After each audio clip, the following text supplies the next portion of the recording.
চাওক আমি আল্লাহ ভগৱানে এই পৃথিৱীত বিভিন্নজন মানুহক জন্ম দিছে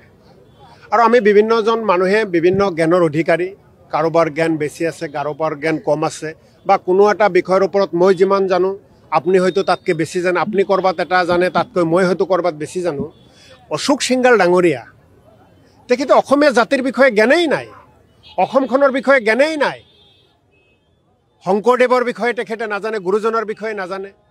মাধৱদেৱৰ বিষয়ে নাজানে আজান ফকীৰৰ বিষয়ে নাজানে এইখন অসমৰ যেতিয়াৰ পৰা অসমীয়া জাতি গঢ় লৈ উঠিছে বৰ অসম বুলি আমি যিটো কওঁ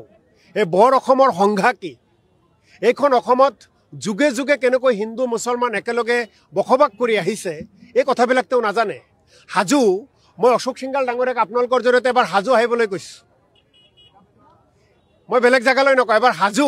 হাজো আহি হাজো মানুহখিনিৰ লগত তেওঁ যাতে এবাৰ মত বিনিময় কৰে গতিকে এজন অসমীয়া জাতিৰ বিষয়ে অসমৰ বিষয়ে জ্ঞান নথকা ব্যক্তি এজনক হিমন্ত বিশ্ব শৰ্মা ডাঙৰীয়াই মন্ত্ৰীসভাত স্থান দিছে আৰু তেওঁ যিকোনো প্ৰলাপ বকে গতিকে যাৰ জ্ঞান নাই তেওঁ বিভিন্ন কথা ক'ব পাৰে গতিকে জ্ঞান নোহোৱা ব্যক্তিৰ লগত আৰু মই কি কথা ক'ম গতিকে মই এটা কথাই কওঁ অসমীয়া মাতৃয়ে আমাক যে জন্ম দিছে আমি অসমীয়া মাতৃৰ সন্তান অশোক সিংগাল ডাঙৰীয়াই অসমীয়া মাতৃৰ সন্তান হোৱাৰ গুণ তেওঁৰ গাত মই দেখা নাই